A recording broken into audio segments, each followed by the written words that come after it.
কথা বলেন কিন্তু আছে। আমি হাজার জায়গায় উদাহরণ দিছি। এক লোক এক মুরব্বির কাছে গেছে, যাওয়ার পরে বলছে চাচা বড় বিপদে আছি, 1000 টাকা হাওলাত দেন। বলছে হাতে টাকা নাই, সর বললাম। বলছে চাচা বড় বিপদ, বাচ্চাটার ডাক্তার দেখাবো, জিয়া মেডিকেল, 1000। বললাম হাতে টাকা নাই, ডিস্টার্ব করিস না। খানিকক্ষণ পরে বলছে মুরব্বি আমি কিন্তু না বুঝে আপনার কাছে আসি নাই, আজকে শুক্রবার 1000 টাকা ফালান, আগামী সোমবার আল্লাহ বাঁচালে 1250 টাকা ক্যাশ রিটার্ন। বলছে ব্যাক কল কোথাকার, মানুষের হাতের টাকা থাকে নাকি, বাড়ির চল। বাড়ি নিয়ে চলে গেছি, যাওয়ার পরে 1000 টাকা দিয়েছে, দিয়ে বলছে লাগলে আরো বল, তোর চাচিও কিন্তু বসে নাই। আসসালামু আলাইকুম ওয়া রাহমাতুল্লাহি ওয়া বারাকাতুহু।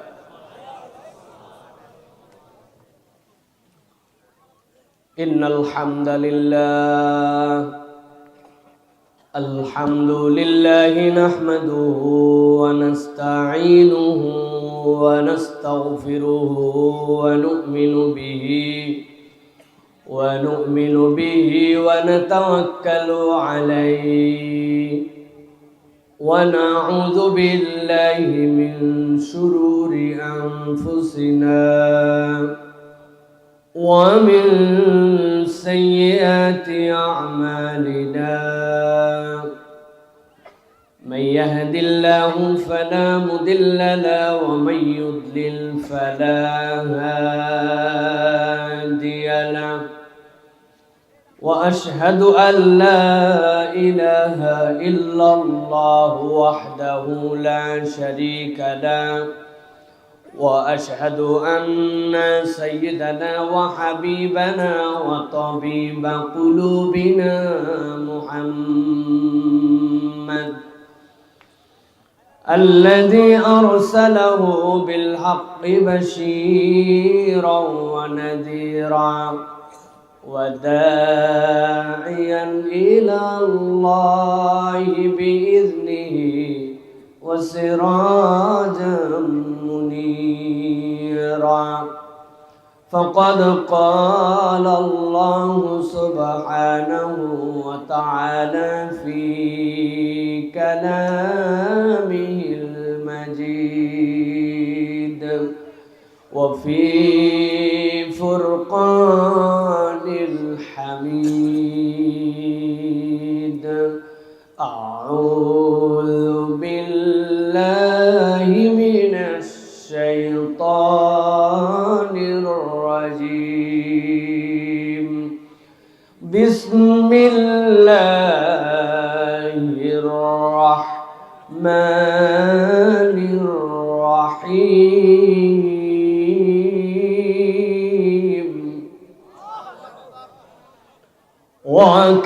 وكذلك أوحينا إليك روحا من أمرنا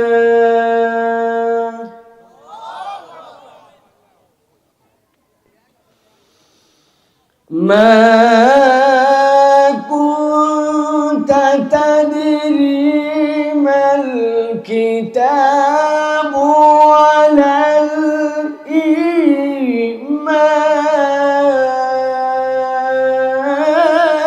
الإيمان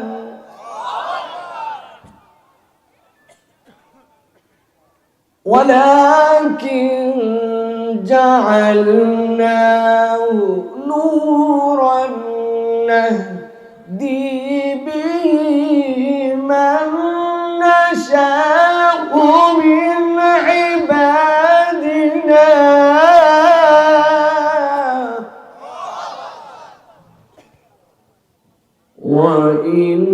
وإنك لتهدي إلى صراط مستقيم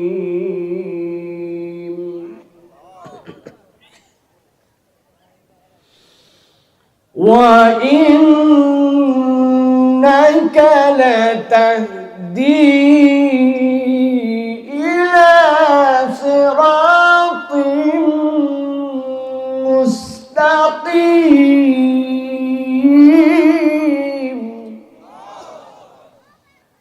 قال الله سبحانه وتعالى إن الله وملائكته يصلون على النبي يا أيها الذين آمنوا صلوا عليه وسلموا تسليما اللهم صل على محمد وعلى آل محمد كما صليت على إبراهيم وعلى آل إبراهيم إنك حميد مجيد اللهم بارك على محمد وعلى آل محمد كما باركت على إبراهيم وعلى آل إبراهيم إنك حميد مجيد الحمد لله আজকের এই বগুড়া শহরের উপকূলেই সাবগাম উত্তরপাড়া পুরাতন জামে মসজিদের উদ্যোগে জায়দারপাড়া যুব সমাজের আয়োজনে আজকের এই দ্বিতীয় বাৎসরিক তাফসিরুল কোরআন মাহফিলের সুযোগ্য সম্মানিত সভাপতি মোকাররম ফাউন্ডেশনের চেয়ারম্যান জনাব মোহাম্মদ জাহিদুল ইসলাম জাহিদ সাহেব, সম্মানিত সহসভাপতি জনাব হযরত মাওলানা আলমগীর হোসেন সাহেব, সুযোগ্য সম্মানিত খতিব অত্র জামে মসজিদ, সম্মানিত প্রধান অতিথি জনাব মাফতুন আহমেদ খান রুবেল ভাই, পৃষ্ঠপোষক ফরিদউদ্দিন সরকার সাহেব, সুযোগ্য চেয়ারম্যান সাবগ্রাম, সম্মানিত অতিথিবৃন্দ, কথা বলেছেন হযরত মাওলানা কারি আলামিন রহমানী, কথা বললেন কিছুক্ষণ পূর্বে হযরত মাওলানা নূর নবী সাহেব, মঞ্চ উপবিষ্ট আছেন বিভিন্ন পর্যায়ের গণ্যমান্য ব্যক্তিবর্গ, আমার সামনে উপবিষ্ট আমার দিনদার মুহিব্বিন ভাইয়েরা, মুরব্বিয়ানে কেরাম, এলাকার তরুণ যুবকেরা, স্নেহের ছোটরা, আলাদা প্যান্ডেল থেকে শুনছেন মা এবং বোনেরা, সকলকে একবার সালাম দিয়েছি। আরও একবার আপনাদের কাছে দোয়া করা এবং পাওয়ার আশায় সালাম নিবেদন করছি। আসসালামু আলাইকুম ওয়া রাহমাতুল্লাহ। আপনারা ভালো আছেন ভাই? ঠান্ডায় জমে যাননি তো ভাই? মন ভালো তো? খাওয়া দাওয়া পেটে ফুল? শরীরের অবস্থা? এবার তাহলে বুঝে থাকলে বলেন ভালো আছেন আপনারা? আলহামদুলিল্লাহ বলার আগে আমি সব জায়গায় ইদানিং বলি অন্তত 18 মাস আগের কথা ভাইবে তারপরে আলহামদুলিল্লাহ বলবেন। এরকম একটা মাহফিল বাস্তবায়ন করার জন্য আগে আমাদেরকে 2 জোড়া কর্তৃপক্ষকে স্যান্ডেল রাখা লাগতো। একটা তেল দিতে দিতে আর দৌড়াতে দৌড়াতে স্যান্ডেলের তলা শেষ, ঠিক না ভাই? কোন বক্তা নিবেন আর কোন বক্তা কি বলা যাবে আর যাবে না, এই পরিবেশটা 18 মাস আগে একরকম ছিল। আল্লাহ এখন বগুড়াবাসীকে আবার পরিবেশ ফেরত দিয়েছেন, ঠিক কি না? অতএব বুঝে সুঝে আলহামদুলিল্লাহ বলতে হবে, খালি ঝড় ঝড় করে আলহামদুলিল্লাহ বলেন না। একটু ঠান্ডা মাথায় চিন্তা করে আল্লাহর কৃতজ্ঞতা আদায় করলে আল্লাহ বান্দার নিয়ামত বাড়ায়। আর বান্দা যদি না বুঝে বলে তাহলে ওইটার কোনো মানে থাকে না। আল্লাহ ঠোঁটের কথা দেখে না, আল্লাহ দিলের কথা দেখে। কথা ঠিক কিনা? এক লোক কুরবানি দিছে, ওর গরুর দাম 10 লাখ, যেই ট্রাকে তুলছে ওই ট্রাকের খরচ 30,000। আরেকজন কুরবানি দিছে 15,000। যেই ছাগল কিনছে ওটার উপরে গামছা না দিলে বিপদ, কারণ নিয়ে যাওয়ার সময় মানুষজন বলে মরা ছাগল করতে পাইলি। 10-15 হাজার টাকার ছাগল খুব একটা জুৎসই হয় না, ঠিক না ভাই? এখন কুরবানির দিনে আল্লাহ খবর পাঠাইছে ফেরেশতাদেরকে, আগে যাও 10,30,000 টাকা ক্যারিং কস্ট। আর এই 12-13 হাজারের এই ছাগলের কোনো প্রয়োজনই নাই, তাই তো নাকি? না, আল্লাহ বলছেন লাইয়ানালাল্লাহু লুহুমুহা ওয়ালা দিমাউহা ওয়ালাকিন ইয়ানালুহু তাকওয়া মিনকুম। আল্লাহ অন্তর দেখেন, রক্তও দেখেন না, গোশতও দেখেন না। আমরা বড় মাহফিল খুঁজি, লাখ লাখ লোক খুঁজি, আল্লাহ লাখ লাখ লোকও দেখে না, বড় মাহফিলও দেখে না। আল্লাহর জন্য দিল নিয়ে আসলে একজনের দ্বারাই মাহফিল সাকসেস, ঠিক না? কেন এই কথা বললাম? এই এলাকায় কি কয়টাই লোক? ভালো করে উত্তর দিবেন বুঝে থাকলে। এলাকায় কি কয়টাই লোক? কিন্তু সবাই কি এখানে আসতে পারছে? আচ্ছা, আপনি কোনোদিন ভাবলেন না আচ্ছা সবাই আসতে পারলো না কেন? আপনাদের অ্যান্ড্রয়েড ফোন আছে, তারও আছে, ওরও বাড়ি আছে, আপনারও আছে, ওর চৌকির উপরে তোষক আছে, আপনারও আছে, ওর রাত্রের খাবার আছে, আপনারও আছে, ওর বাড়িতে মেহমান আছে, আপনারও আছে। ও মুসলমান পরিচয়, আপনিও মুসলমান পরিচয় দেন। ও জুম্মার নামাজ পড়ে, আপনিও পড়েন। ও ঈদের নামাজ জামাতে যায়, আপনিও যান। ও আসতে পারেন আর আপনি পারেন কেন? জিজ্ঞাসা আছে না ভাই? উত্তর কি? উত্তরটা কি ভেবে দেখছি? ভেবে দেখছি? আল্লাহ রাব্বুল আমিন উত্তর দিচ্ছেন। আল্লাহ বলতেছেন, নবী আপনি জানাই দিয়ে রাখেন, ইন্নামাল মুমিনুনা আল্লাযীনা ইযা যুকিরাল্লাহু ওয়াজিলাত কুলুবুহুম ওয়া ইযা তুলিয়াত আলাইহিম আয়াতুহু যাদাতুহুম ঈমানান ওয়া আলা রাব্বিহিম ইয়াতাওয়াক্কালুন। আল্লাহ বলছেন, নবী আপনি বলে দিয়ে রাখেন, ইন্নামাল মুমিনুন, দুনিয়ার বুকে তুমি ইমানের দাবি কেবল মুখে করলেই হবে না। ইমানের দাবি তোমার একটা প্রমাণ থাকা লাগবে, ইমানের দাবির জন্য একটা চিহ্ন থাকা লাগবে। আল্লাহ বলতেছেন, অনেক মানুষ দুনিয়াতে বলবে আমার ইমান আছে, আমি মুমিন।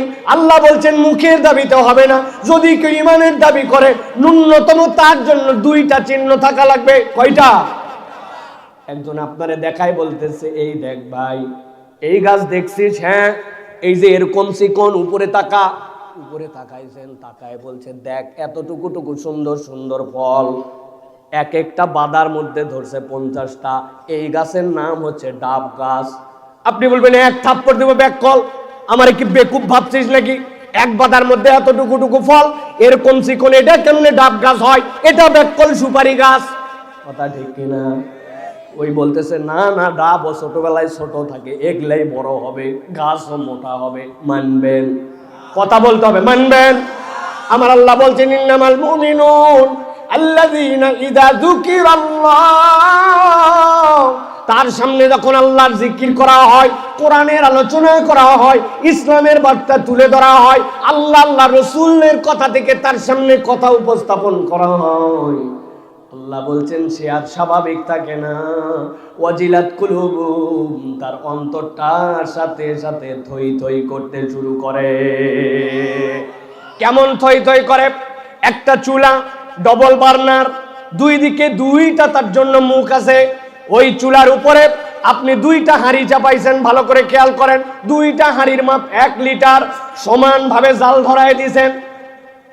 ডানের হাঁড়ির মধ্যে আধা লিটার দিয়েছেন পানি, আর বামের হাঁড়ির মধ্যে দিয়েছেন আধা লিটার দুধ। দুইটার জাল এক, দুইটা হাঁড়ির মাপও এক, দুইটা একসাথে জ্বলতেছে, আধা লিটার করে ভিতরে জিনিস আছে। বগুড়ার মানুষ মাথা কাটায় উত্তর দেন, দুইটারই জাল সমান, দুইটার হাঁড়িও এক মাপ, পরিমাণও এক, কিন্তু আপনার টেনশন পানি নিয়া না দুধ নিয়া। বোঝেননি না ভাই? টেনশন কি নিয়ে? কারণ আপনি জানেন ওইটা উতলায় পড়ে যেতে পারে, আর পানি শুকাইতে শুকাইতে নিভে যেতে পারে, ওই হাঁড়ি পুড়ে যেতে পারে, কিন্তু এটা পুরার আগে উতলায় যাবে। আল্লাহ বলছেন দুনিয়ার মানুষ ইমান সকলের মধ্যে আছে, সবাই বলে, কিন্তু সব ইমান একরকম নয়। আল্লাহর জিকির, কোরআনের আলোচনা, তাফসীর, আল্লাহ রাব্বুল আমিনের হুকুম হাকামের বর্ণনা, যেই জায়গায় নবীর শান ও গান যেই জায়গায় হবে, আল্লাহ বলছেন ইমানদার ওইটা শুনলে তার অন্তরটা থই থই করে উঠবে, সে আর স্বাভাবিক মুমিন থাকতে পারবে না। আর যদি আল্লাহর কালামের তেলাওয়াত শোনে, আল্লাহ বলছেন যাদাতুহুম ঈমানা, তার ঈমানটা বৃদ্ধি পাবে। কদ্দুর পর্যন্ত বৃদ্ধি পাবে? আল্লাহ বলছেন জানাই দিয়ে রাখো, ওয়া আলা রাব্বিহিম ইয়াতাওয়াক্কালুন, সে আর কারো প্রতি ভরসা করবে না, তার ভরসার জায়গাটা হবে একমাত্র আল্লাহ। ঠিক না? তাহলে আপনি দাবি করছেন আমার ঈমান আছে, আপনি দাবি করছেন আমি মুমিন, কিন্তু আপনার যদি এই দুইটা গুণ না থাকে, আপনার হৃদয়ের মধ্যে যদি এটা প্রভাব না ফেলে, তাহলে বলেন তো এই দাবির কি দাম আছে? কথা কি আপনার কাছে পরিষ্কার কিনা? আল্লাহ এই জন্য বলছেন, আমি নবীর মাধ্যমে জানাই দিলাম, ফাযাক্কির ফাইন্না যিকরা তানফাউল মুমিনিন। গভীর মনোযোগে খেয়াল করবেন, 4টা আয়াতে কারিমা আপনাদের কাছে বলবো। আল্লাহ বলছেন ফাযাক্কির ফাইন্না যিকরা তানফাউল মুমিনিন। ও আমার হাবিব, আপনি জিকির করেন, আপনি কোরআন জানান, আপনি কোরআনের বিধান দিয়ে বান্দার কাছে ওয়াজ উপস্থাপন করেন। আল্লাহ বলছেন আমি আল্লাহ গ্যারান্টার হলাম, ফাইন্না যিকরা তানফাউল মুমিনিন, নিশ্চয়ই এই জিকির ঈমানদারদেরকে উপকার দিবে। সুবহানাল্লাহ বলেন। উপকারটা কি খাস নাকি আম? মুফাসসিররা বলছেন আম। আল্লাহ উপকার দিবেন, চলেন তারপরের আয়াতে ঠান্ডা মাথায়। আল্লাহ বলছেন ওমা খলাকতুল জিন্না ওয়াল ইনসা ইল্লা লিয়াবুদুন, আমি জিন আর ইনসানকে কেবল আমার ইবাদতের জন্য সৃষ্টি করেছি। আল্লাহ তারপরের আয়াতে বলতেছেন ও দুনিয়ার মানুষ, তোমাকে ইবাদতের জন্য বানালাম, কিন্তু ভুল যেন বুঝো না। তুমি মনে করছো আমি নামাজ পড়ি, আমি আল্লাহর জন্য সময় দেই, আমি যাকাত দিই, আমি হজ করি, আমি বোধহয় আল্লাহর বিরাট উপকার করতেছি, তাই নাকি? না না না, আহলে সুন্নাত ওয়াল জামাতের আকীদা হচ্ছে আর দুনিয়ার সব মানুষ যদি আল্লাহর ইবাদত করা ছেড়ে দেয়, আমার আল্লাহর এক চুলো ইজ্জত কমে না। আর দুনিয়ার সব মানুষ যদি আল্লাহর ইবাদতে মশগুল হয়, আমার আল্লাহর ইজ্জত এক চুলো বাড়ে না। আল্লাহর ইজ্জত আল্লাহর জায়গাতেই আছে। আল্লাহ বলতেছেন এই জন্য আমার বান্দার কাছে নবী আপনি জানায় রাখেন, আমি তাদের কাছে কোনো রিজিক চাই না, তাদের কাছে কোনো খাবার চাই না, বরং আমি আমার নিজের পরিচয় দিলাম, ইন্নাল্লাহ হুয়ার রাজ্জাকু যুল কুওয়াতিল মাতিন।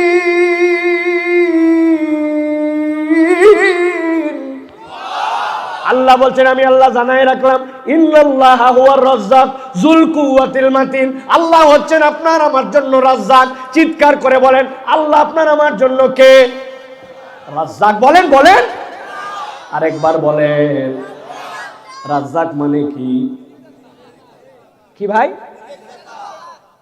রিজিক দাতা মানে কি? আর বলেন না। আল্লাহ যথেষ্ট ভালো আমাকে রেখেছে, বাড়িতে আমার খাবার কোনো চিন্তা নাই, বাজার হাট নিয়ে আমার কোনো টেনশন নাই, যে পরিমাণ ধান চাল আছে আল্লাহর দয়ায় আমার খাওয়ার কোনো চিন্তা নাই। চিকন চাল ছাড়া বগুড়ার লোক খায় না, বাহিরের লোক এটা স্বপ্নেও দেখে নাই। আমরা যে চালের ভাত খাই, ওরা বাপ দাদার জন্য চালই খায় নাই। 2টা জিনিস যদি আমাকে বাইরে যাওয়ার পর মানুষ জিজ্ঞাসা করে লজ্জা লাগে। দই খাওয়ানোর পরে কয় হুজুর কেমন, আমি খালি হাসি। তোরা জীবনে দই দেখিস নাই, ঠিক না? আমি একবার ঝিনাইদহে গেছি, যাওয়ার পর আমাকে বলতেছে আজকে যে দই স্পেশাল অর্ডার দিয়া শুকনা দই বানাইছে। আমি চিন্তা করলাম, বড় হলাম, জীবনে তো শুকনা দই চিনলাম না। ধুমায়া শুকনা দই খাওয়াইছে, খাইয়ে দেয়া মানুষজন বলতেছে ওরে সুবহানাল্লাহ, এরকম দই হয় না। আমার দিক তাকায় অনেকক্ষণ অপেক্ষা করতেছে, হুজুর কি বলে? আমি কিছুই বলি না। অনেকক্ষণ পরে বলছে হুজুর কিছু যে বললেন না, স্পেশাল অর্ডারই দই। আমি বললাম যদি বলি আপনাদের তাহলে সমস্যা হবে। বলে কিসের সমস্যা আপনি বলেন। আমি বললাম ভাই, যে দই আপনি খাওয়ালেন, আমার এলাকায় কোনো ফকিরকে এই দই খাওয়ালে জিন্দেগি তো এই বাড়ির ভিক্ষা করবে না। বলছি রে বাবারে, কি কথা বললেন আপনি, কথা ঠিক কিনা? প্রিয় ভাইয়েরা, বুঝানোর জন্য বলছি। আপনি মনে করছেন আমার খাওয়ার সমস্যা নাই, আমার ভাতের সমস্যা নাই, আল্লাহ হচ্ছে আমার রাজ্জাক, তাই তো? আপনি যদি এই বুঝের মধ্যে থাকেন আল্লাহর, তাহলে রিজিকের 5% বুঝছেন, 95% আপনি বুঝেন নাই। আল্লাহ কেমন রাজ্জাক জানেন? আপনার গাড়ির সামনে একটা ওয়াইফাই লাগানো আছে, ওইটা দিয়ে সামনের ডাস্টগুলা ময়লাগুলা মুছে ফেলতে হয়। যদি কাদা লেগে যায়, সামনে মাছের গাড়ি চলে গেছে, ছিটায় পানি পড়ছে আপনাকে, তাহলে আপনার সামনের গ্লাসটা পরিষ্কার করা লাগে। ওইটার জন্য ট্যাঙ্কির ভিতরে 3 লিটার পানির জায়গা আছে, ওই পানি মাঝে মাঝে গাড়ি শুকায় যায়, ড্রাইভার আবার বোনাট তুলে ওর মধ্যে পানি দেয়। পুরা 7 দিনে হয়তো 2 বার চালানো লাগে না, মাসে মাসে 3 লিটার পানি চেঞ্জ করা লাগে। আপনার বয়স 70 বছর হয়ে গেল, প্রত্যেক দিন 22,000 বার চোখের পলক ফেলেন, কোনোদিন আপনার আজ পর্যন্ত টেনশন করা লাগে নাই সকালে ওঠার পরে চোখ খুলবে কি খুলবে না। একবার যদি শুকনা হয়ে যেত পাতা, আর একবার যদি চোখ খুলে বন্ধ হতো, চোখের উপরে এমন আসর পড়তো আর চোখ দিয়ে দেখা লাগতো না। আপনি খালি ভাত দিয়ে আল্লাহরে চিনেন, চোখ দিয়ে আল্লাহরে চিনেন না। আল্লাহ এইটা যে নিয়ন্ত্রণ করেন, এই জন্য তিনি হচ্ছেন রাজ্জাক। বাথরুমের ভিতর খালি পায়ে হাঁটেন না, জুতা পরে স্যান্ডেল পরে হাঁটেন আমি জানি, কিন্তু আপনার বাড়িয়ালি মাঝে মাঝে ফোন দেয়, মাঝে মাঝে বলে দেয়, শোনো বাথরুমে ঢুকছিলাম, পা কিন্তু পিছলায় গেছিল। কি করা লাগবে? বলে আসার সময় একটা স্পঞ্জের জুতা নিয়ে আসবা। আপনি দেখবেন 4 মাস 5 মাসের মধ্যে আপনার স্পঞ্জের জুতা বাথরুমের ভিতরে মাত্র 10 ধাপ ঘোরেন। বাথরুমে কি বগুড়ার লোক দৌড়াদৌড়ি করে, হাঁটা চলা, মর্নিং ওয়াক, ইভিনিং ওয়াক না, 10 ধাপ মাত্র ঘুরে আপনার বাথরুমে আপনার জুতা 6 মাসে খোয়ায় যায়।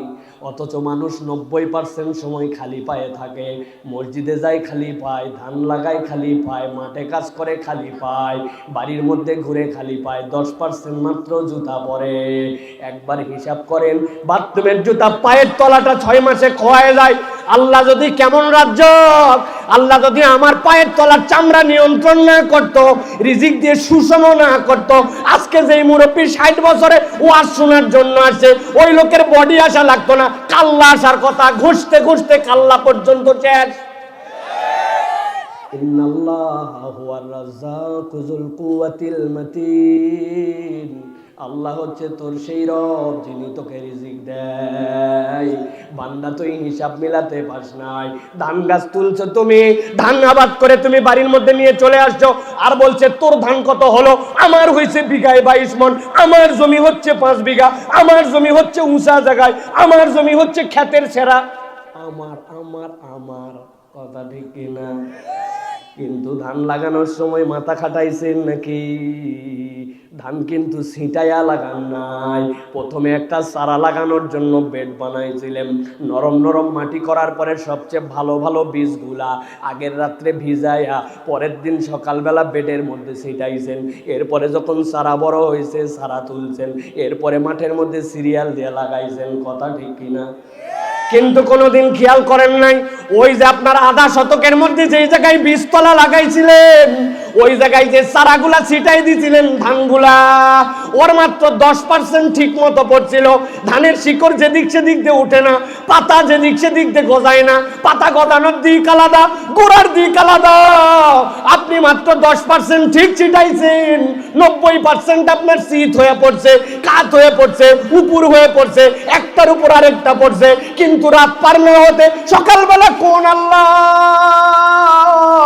শিকড়গুলা নিচে নামায় দিল, মাথাগুলো উপরে তুলে দিল। আল্লাহ বলছে ইন্নাল্লাহা হুয়ার রাজ্জাকু যুল কুওয়াতিল মাতিন। ওইটাই হচ্ছে তোর রব, তিনিই হচ্ছেন তোর জন্য রাজ্জাক। চেনে নাই, চেনে নাই।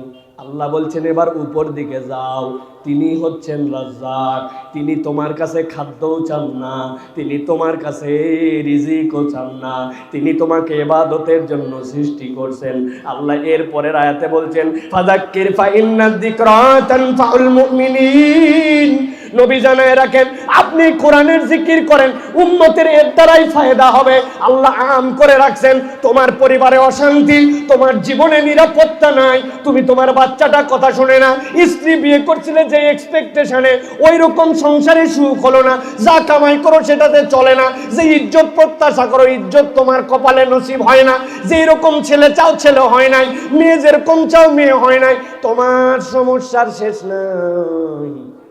আমি আল্লাহ বললাম আমি রাজ্জাক, আর উপকারটাকে আম করে রেখে দিলাম। এই কোরআনের সাথে সংশ্লিষ্ট হলে তোমার যে ধরনের কল্যাণ লাগবে আল্লাহ সেই কল্যাণ তোমাকে দিয়ে দিতে পারে। এবার বুঝে থাকলে বলেন, মাহফিলে আসার লাভ আছে না নাই? বুঝে বলেন কিন্তু, আছে না নাই? তাইলে আমরা যারা খেরের বিছানায় এসে বসে গেলাম গভীর রাত্রে, নিশ্চয় এই সময় আমাদের বেকার হবে না, ঠিক নেই? তাহলে আমরা কোরআন থেকে কিছু কথা শুনবো ইনশাআল্লাহ। রাজি আছেন তো? প্রিয় ভাইয়েরা, আল্লাহ যেন আমাদেরকে কোরআন থেকে কিছু কথা শোনার মতো তৌফিক দান করেন।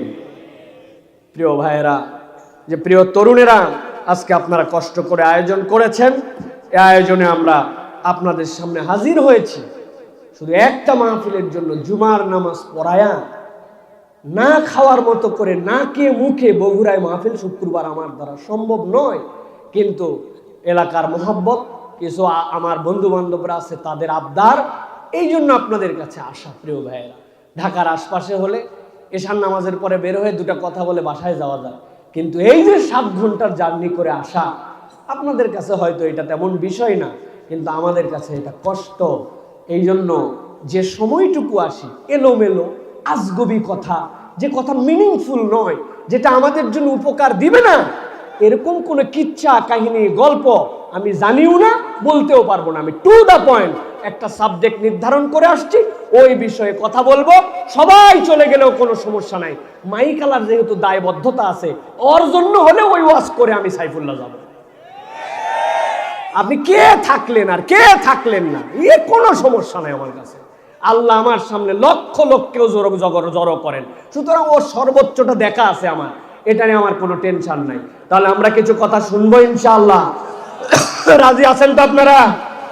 তবে মুরব্বীরা, আপনাদের জন্য ছুটি দিয়ে দিলাম। বাপ, আজকে যা কথা হবে যুবকদের জন্য হবে, আপনারা বাড়ি চলে যান। 40-এর উপর লোকের ওয়াজ হবে না বাবা, অযথায় বসে থাকেন না। তবে যাওয়ার আগে চিন্তা করে যায়েন, আপনার চাচি আম্মারা সব চলে আসছে, বাড়ির চাবি উনার কাছে যায় খলাত বসে থাকা লাগবে, তার থেকে এই জায়গা বসা ভালো, ঠিক কিনা?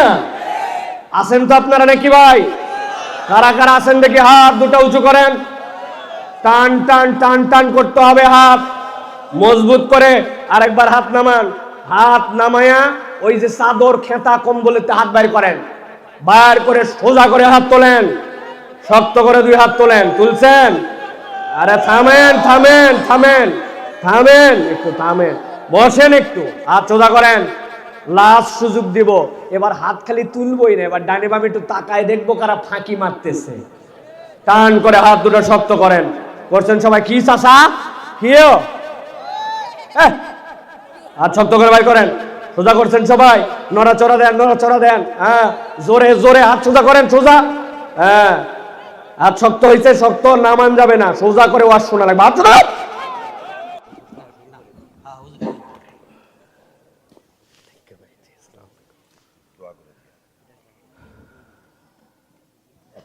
আলহামদুলিল্লাহ। প্রিয় ভাইয়েরা, চলেন তাহলে আমরা সরাসরি কোরআনুল কারীমের মধ্যে প্রবেশ করি। আমরা আজকে আমাদের প্রাথমিক কথা বলেছি, আমরা এখন বিতাড়িত শয়তান থেকে আশ্রয় প্রার্থনা করে আজকে আমাদের মূল আলোচনা যেটা, সে আলোচনার মধ্যে প্রবেশ করব ইনশাআল্লাহ। কোনো কার্পণ্য না করে, জড়তা না করে, সকলের হৃদয়ের বাগানকে উজাড় করে দিয়ে আল্লাহর শেখানো পদ্ধতিতে ছেলে মেয়ে ছোট বড় আমরা যারা আছি সকলে আমরা কোরআনের মধ্যে প্রবেশ করি। সকলে আমার সাথে পড়েন, আউযু বিল্লাহি মিনাশ শাইতানির রাজীম।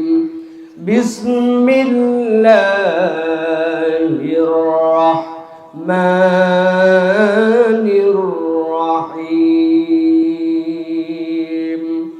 ওয়ালাউ তারা إذ وقفوا على النار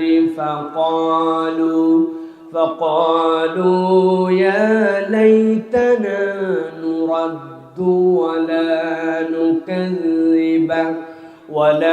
نكذب بآيات ربنا ونكون من المؤمنين। সাদাকাল্লাহুল আযীম। প্রিয় ভাইয়েরা, সংক্ষিপ্ত আলোচ্য বিষয়টি হচ্ছে যে দুনিয়ায় যে আমরা জীবনে অবস্থান করছি, আমরা এই জীবন একদিন শেষ হয়ে যাবে এবং আমরা সকলেই আমাদের দ্বিতীয় জীবন যেটা, সেই জীবনে প্রবেশ করব। আল্লাহর সামনে আমাদেরকে একদিন দাঁড়াতে হবে। এ বিষয়ে কি আমাদের এখানে বিশ্বাস করি না এরকম কেউ আছে ভাই? যদি না থাকে তাহলে কথা বাড়ায় লাভ নাই। আর যদি কোনো নাস্তিক থাকেন বা যিনি বিশ্বাস করেন না আল্লাহর সামনে দাঁড়াতে হবে, আমাদের ছোট্ট একটা কথা আছে তার সাথে, আপনি যদি এইটা সমাধান করে আমাদের কাছে আসতে পারেন তাহলে বড় কথা আছে। আল্লাহ কোরআনে বলছেন কুল্লু নাফসিন যায়িকাতুল মাউত, যার জীবন আছে মৃত্যুর স্বাদ তাকে গ্রহণ করতে হবে। এইটা আল্লাহর কথা কোরআনে আছে না নাই? আপনি যদি আল্লাহকে না মানতে চান, কোরআনকে অবিশ্বাস করতে চান, আপনি বেশি না 100, 150, 200, 250 বছর বাইসে তারপরে যোগাযোগ করেন, তাহলে আপনার সাথে বাকি কথা আছে। আর যদি কোরআনের এই নির্দেশে আপনি নিজেকে অমান্য করার ক্ষমতা না রাখেন, তাহলে আপনার সাথে আপাতত কোনো আলাপ নাই, ঠিক কিনা? তাহলে আমাদেরকে আল্লাহর সামনে একদিন উঠতে হবে, এ বিষয়ে আমরা সকলে একমত। প্রিয় ভাইরা, আজকে মূলত আমরা সংক্ষিপ্ত সময় যে কথা বলবো সেটি হচ্ছে আল্লাহর সামনে তো উঠতে হবে, কিন্তু সব মানুষ কিন্তু ভাই আল্লাহর সামনে একভাবে উঠবে না। কোরআন আমাদেরকে বলছে আল্লাহর সামনে যখন মানুষ উঠবে তাদের বেসিক প্রকরণ হবে 9টা। কয়টা? আল্লাহর সামনে কেবল উঠবেই না, আল্লাহর সামনে ওঠার পরে ওই দিন বান্দা নিজের মুখে আমি কোন অপরাধে আটকাইছি সেটাও বলবে। আল্লাহু আকবার। জিজ্ঞাসা করব, ক্লাস 5 এর যে প্রশ্নপত্র ফাইনাল পরীক্ষার আগে এটা কি বাড়ি বাড়ি পৌঁছায় দেওয়া হয়? এসএসসিটার থেকে পৌঁছায় দেওয়া হয়? বিসিএস এর যে পরীক্ষা হয় এটা কি প্রকাশ করা হয় না গোপন থাকে? কারণ কি, এর পুরস্কার যত বড় প্রশ্ন তত গোপন এবং সিকিউর। কিন্তু আল্লাহ রাব্বুল আলামিন বলছেন আমার কোন বান্দাকে আমি জাহান্নামে নেওয়ার জন্য সৃষ্টি করি নাই, আমার প্রত্যেকটা বান্দাকে আমি চাই সে জান্নাতে যাক। এই জন্য আমার নাম আল্লাহ, আবার আমার নামই রহমান। এই জন্য বান্দা ওই দিন যাওয়ার পরে যেই যেই বিষয় আটকায় যাবে আমি কেবল সেটা প্রকাশই করি নাই, একজন পয়গম্বর পাঠায়া ডেমনস্ট্রেশন করায়া ট্রেনিং করায়া তার যোগ্য উত্তরসূরি কিয়ামত পর্যন্ত রেখে মানুষকে বারবার স্মরণ করায় দিতে চায়। এই প্রশ্ন এমনই উন্মুক্ত, এমনই জানানো যাতে ওই ঘটনার আগে মানুষ প্রস্তুতি নিতে পারে। সুবহানাল্লাহ বলেন। আজকে আমরা মূলত কিয়ামতের দিনে বিপদে আল্লাহর বান্দা যারা উঠবে এদের 3টা প্রকরণ এবং আটকায় যাওয়ার কারণ জানবো। যদি আমাদের মধ্যে ওই দোষ থাকে সেইটা দূর করার নিয়ত করে এখান থেকে যাব। রাজি আছি ইনশাআল্লাহ? তাহলে আওয়াজ দিয়ে বলতে হবে হাসরের দিনে ওঠার কয়টা প্রকরণের আলোচনা করব আজকে? সবাইকে মুখ দিয়ে বলতে হবে কয়টা। হাতগুলা ডান হাতটা এরকম করে বাইর করেন, বাইর করে নিচে রাখেন, নিচে রাখবেন। আমি জিজ্ঞাসা করব কয়টা, একসাথে হাত তুলে দেখাতে হবে 3টা। কয়টা? যারা ফাঁকি মারছেন ওয়ান মোর টাইম, আপনাকে আরেকটা সুযোগ দিলাম, হাত তুলে বলেন কয়টা। সব হাত ওঠে নাই, এখনো দেখছি, হাত নামান। আরেকবার সুযোগ দিলাম, কয়টা?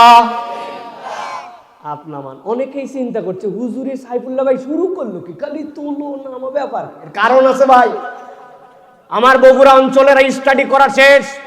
আগামীকালকে আপনারা চায়ের দোকানে বসে গল্প করবেন। গতকালকে একটা বক্তা আনছিল ফাটাফাটি। একজন বলছে বাবা শহরে কাজে আটকাই গেছিলাম রে, আসতে পারি না। আচ্ছা কি ফাটালো বক্তা? বলছে তা বলবার পারবো না, কিন্তু ফাটাছে। আছে না এই ওয়াজ? আপনি খালি ফাটাফাটির ওয়াজ করে সারা জীবন পার করে গেলেন, কোনো একটা আলোচনা বাড়ি পর্যন্ত নিয়ে গেল না। এটা দ্বিতীয় মাহফিল। গত বছর ওয়াজ হয়েছে না? গত বছর কারা কারা ছিলেন? সবার হাত তোলার দরকার নেই। এর মধ্যে থেকে একজন বলেন তো গত বছর প্রধান বক্তা কি ওয়াজ করে গেছিল? বলেন। হুজুরে মাঠেই রেখে গেছি, ওয়াজ কি বাড়িতে লেগে গেছি নাকি? আজকের ওয়াজ বাড়িতে নিয়ে যেতে হবে, মনে থাকবে ইনশাআল্লাহ। তাহলে আজকে আমরা কয়টা প্রকরণের আলোচনা করব? মনে থাকবে তো ইনশাআল্লাহ। চলেন তাহলে আলোচনায় ঢুকি আমরা। আল্লাহ রাব্বুল আলামিন বলছেন নবীজি সাল্লাল্লাহু আলাইহি সাল্লামকে, সূরা আনাম 27 নম্বর আয়াত, আল্লাহ বলছেন ও আমার হাবিব, আপনি যখন দাওয়াত দেওয়া শুরু করলেন মক্কায়, তখন আপনার উম্মতের প্রতি কি পরিমাণ অত্যাচার করা হয়েছে আপনি নিজে চোখে দেখেছেন। হযরতে বেলালের অত্যাচারের ঘটনা ঈমানদার জানে না, এরকম কেউ নাই। হযরতে সুমাইয়া রাদিয়াল্লাহু তাআলা সপরিবারে প্রথম ঈমান এনেছিলেন। আবু জেহেলের সামনে ডেকে নিয়ে এসেছে, আসার পরে বলছে সুমাইয়া শুনলাম ঈমান আনছিস। বলে তোর বাপের খাই ঈমান আনছি নাকি? আবু জেহেল তো তেলে বেগে জ্বলে উঠছে, তেলে বেগুনে। জিজ্ঞাসা করছে ঈমান তো তুই অন্য কারণে আনিস নাই, মুহাম্মদ দেখতে অনেক সুন্দর, এই সৌন্দর্যের প্রতি আকৃষ্ট হয়ে ঈমান আনছিস। সুমাইয়া রাদিয়াল্লাহু তাআলার সাথে সাথে উত্তর দিছেন, ও আবু জেহেল, তোর আর তোর মায়ের মতো খারাপ চরিত্র আমার নয়। সাথে সাথে হাতের মধ্যে বর্ষা ছিল, নিক্ষেপ করে দিছে। হযরতে সুমাইয়া রাদিয়াল্লাহু তাআলার লজ্জাস্থান ভেদ করে বের হয়ে গেছে। ইসলামের জন্য অনেক জীবন দিবে, কিন্তু ইসলামের ইতিহাসে প্রথম জীবনটা কোনো পুরুষ দিতে পারে নাই, প্রথম জীবনটা দিয়েছেন একজন নারী। হযরতে খাব্বাবকে কি কষ্ট দেওয়া হয়েছে নবীজি দেখেছেন, খুবাইবকে কি কষ্ট দেওয়া হয়েছে। আল্লাহ বলছেন, ও আমার হাবিব, কিন্তু যখন বিচারের দিবস কায়েম হয়ে যাবে, ওই দিন যখন আপনাকে আমার সামনে মাকামে মাহমুদে বসানো হবে, এরপরে আপনি একটা ভিন্ন চিত্র সেই দিন দেখতে পাবেন। কি চিত্র দেখবেন? আল্লাহ কোরআনে বলতেছেন, ওয়ালাউ তারা ইযু কিফু আলান নারি ফাকালু ইয়া লাইতানা নুরাদ্দু ওয়া লা নুকাযযিবা বিআয়াতি রাব্বিনা। আল্লাহ বলছেন, আপনি যদি দেখতেন সেই দিন যখন আল্লাহ রাব্বুল আমিন এক শ্রেণীর বিচার করার পরে জাহান্নামের সামনে তাদেরকে দাঁড় করায় দিবেন, এখন জাহান্নামের মধ্যে তাদেরকে নিক্ষেপ করে দেওয়া হবে। এমন সময় ওই জাহান্নামের পাশ থেকে তারা চিৎকার করে বলতে শুরু করবে, ফাকালু, একসাথে সবাই মিলে, ইয়া লাইতানা, আমাদের কি আফসোস, কি আফসোস, কেন আফসোস আমাদের। সাথে সাথে তারা বলবেন, নুরাদ্দ, যদি একবার আমরা দুনিয়ায় ফেরত যেতে পারতাম। ফেরেশতারা বলবে, বেটা ব্যাককল দুনিয়ার থেকেই তো এখানে আসছিস, আবার কেন দুনিয়ায় যেতে চাস? সাথে সাথে তারা বলতে শুরু করবে, ওয়ালা নুকাযযিবা বিআয়াতি রাব্বিনা, যদি একবার দুনিয়ায় ফেরত যেতাম আমরা আল্লাহর কোনো আয়াত আর অস্বীকার করতাম না, ওয়া নাকুনা মিনাল মুমিনিন, আর যদি একবার যেতে পারতাম আমরা পূর্ণ মুমিন হয়ে তারপরে ফেরত আসতাম।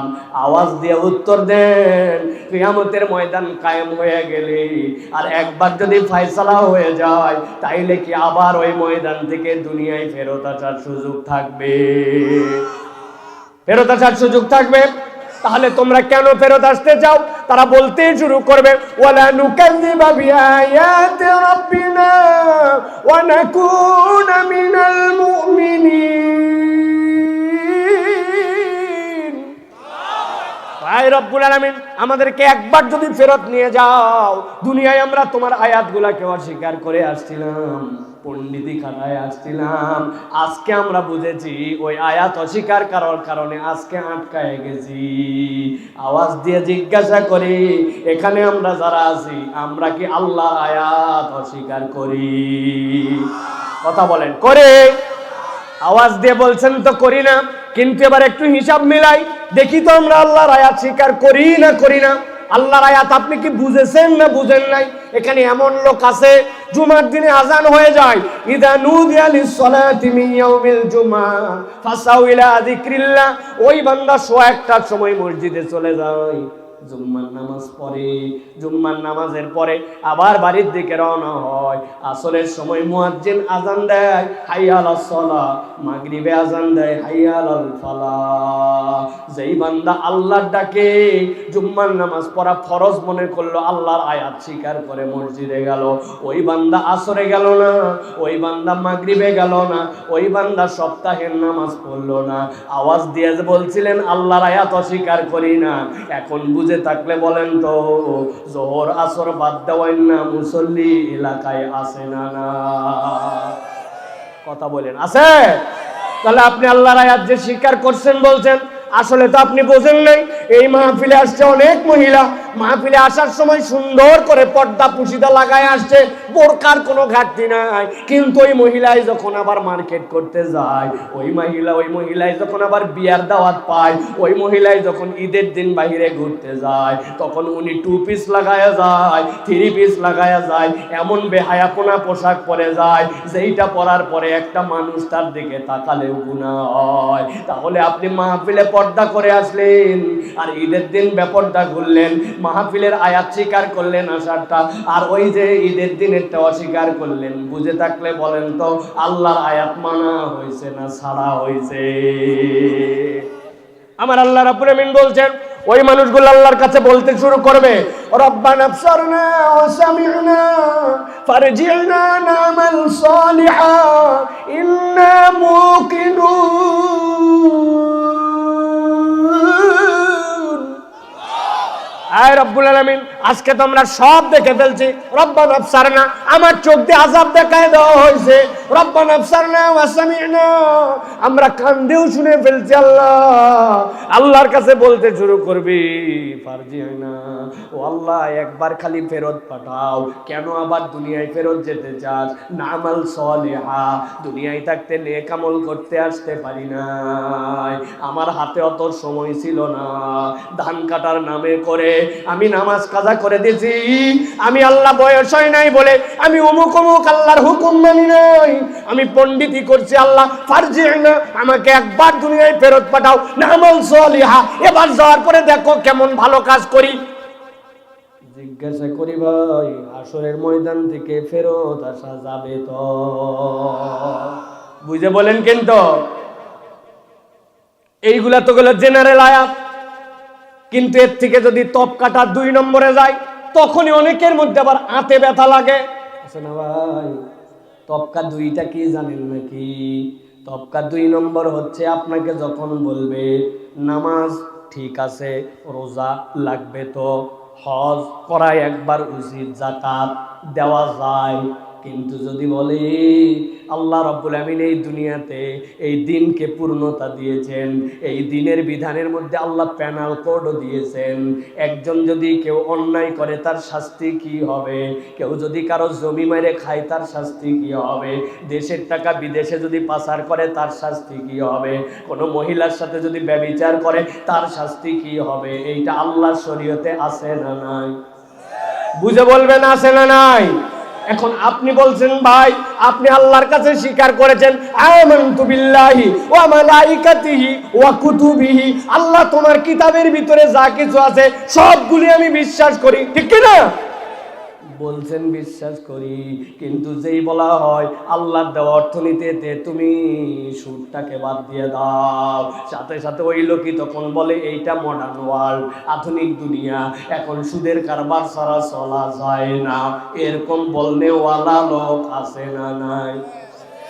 কথা বলেন কিন্তু আছে। আমি হাজার জায়গায় উদাহরণ দিছি।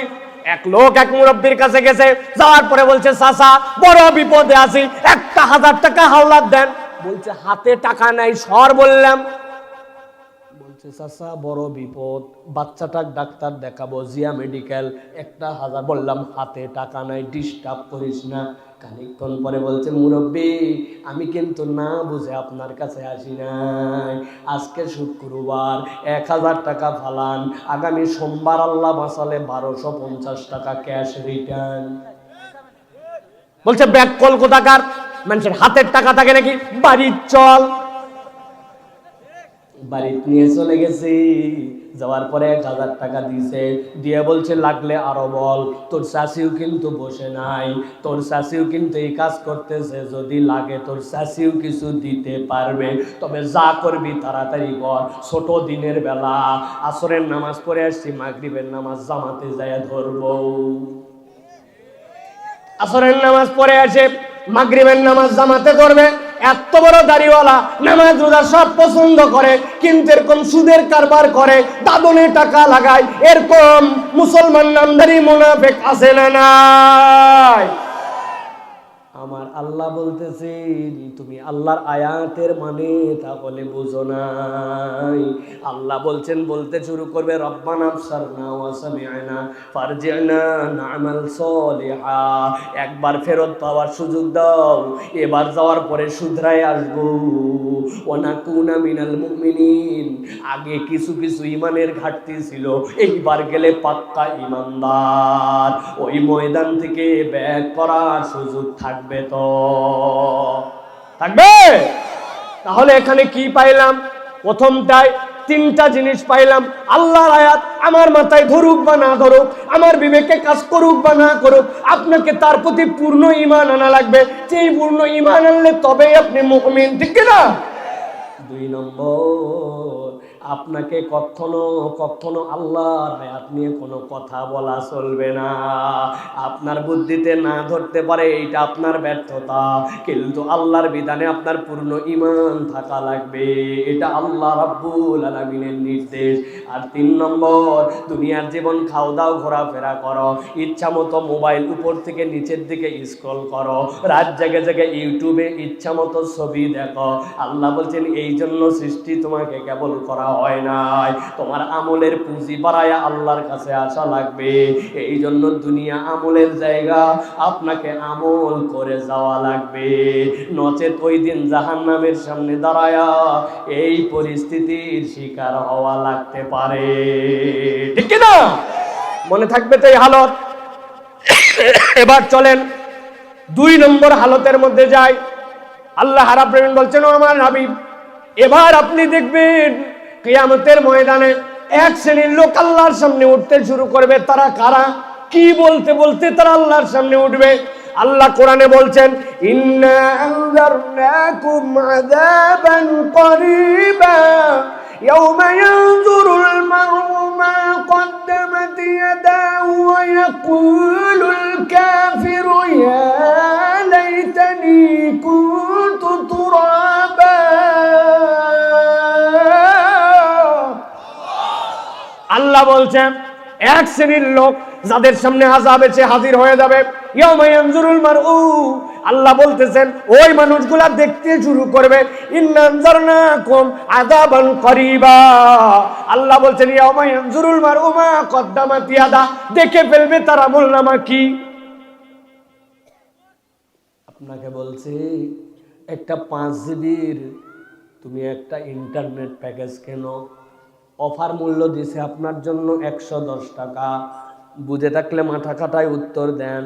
আপনার কাছে আছে 160 টাকা 99 পয়সা।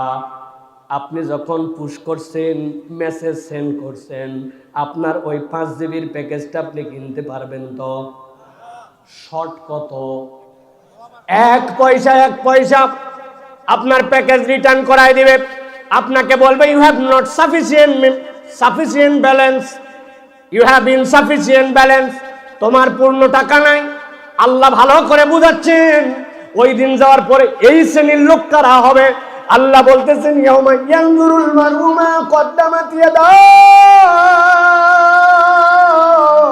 দুনিয়ায় থাকতে কি প্রেরণ করে আসছিল আল্লাহর সামনে পুরাটা তার সামনে দেখাই দিবেন। দেখা মাত্র আতঙ্কগ্রস্ত হয়ে যাবে, আমার তো যাওয়ার জায়গা আমি বুঝে ফেলছি, কোথায় আমারে যাওয়া লাগবে। চিৎকার করে বলতে শুরু করবো, ইয়াকুলুল কাফিরু ইয়া লাইতানি কুনতু তুরাবা, বড় আফসোস রে আফসোস, আজকে যদি আমরা মাটি হয়ে যেতাম।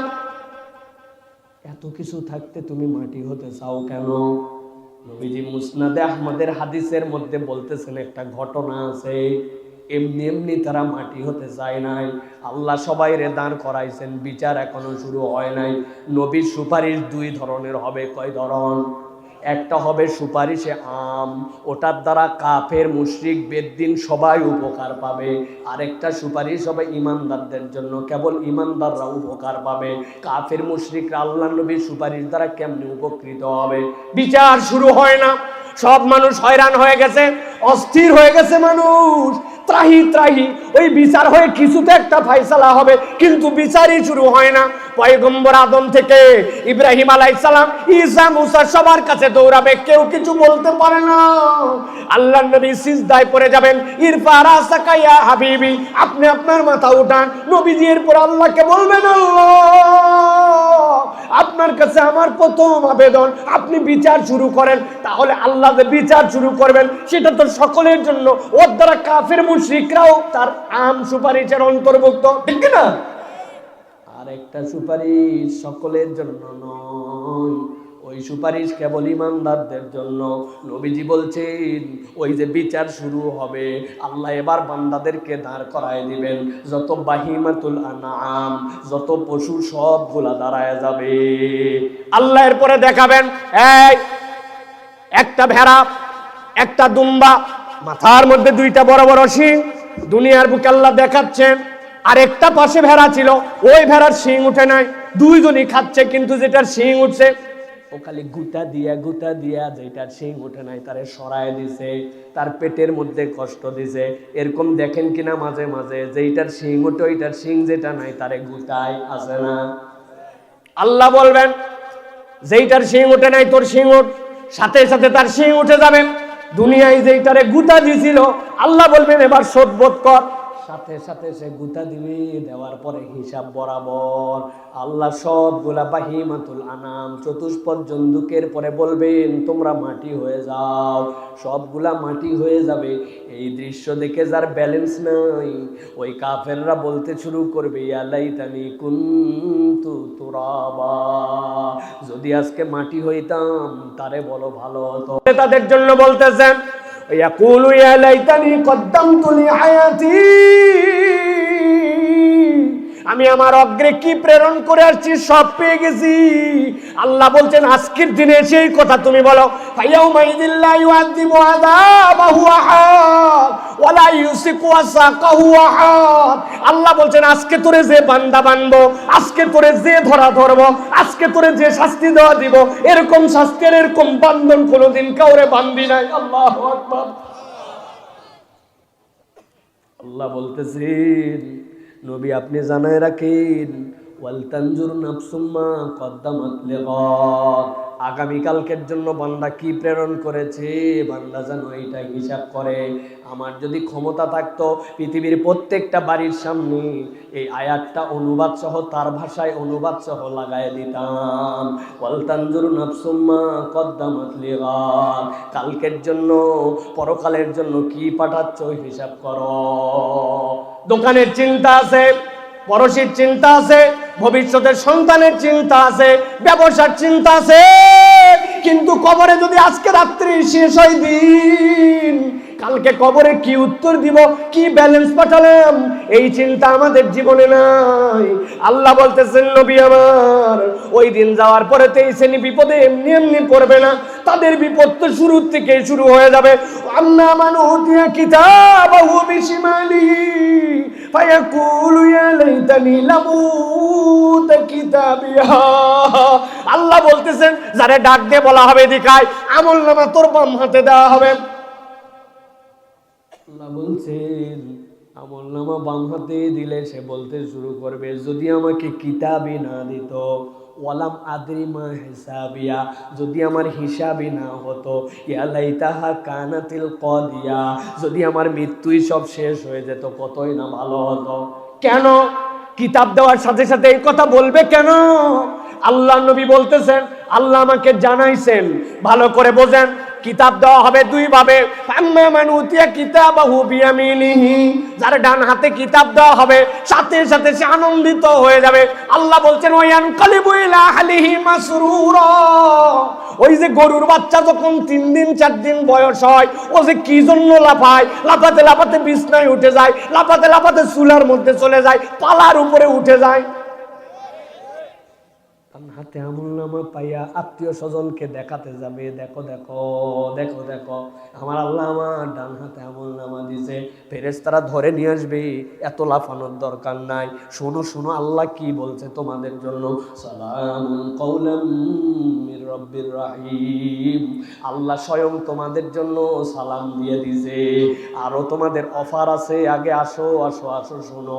কিন্তু যেই না বাম হাতে আমলনামা দেওয়া হবে তারা কেন বলতে শুরু করবে লাম উতা কিতাবিয়া মা লাম আদরি মা হিসাবিয়া ইয়া লাইতাহা কানাতিল কাদিয়া, যদি আমাদের মৃত্যুই শেষ হতো, যদি হিসাব না হতো, যদি আমলনামাই না দিত তাহলে ভালো হতো। কেন এই কথা বলবে? আল্লাহ কোরআনুল কারীমের মধ্যে বলতেছেন এই কথা তো এমনি এমনি বলবে না, এইটার একটা কারণ আছে।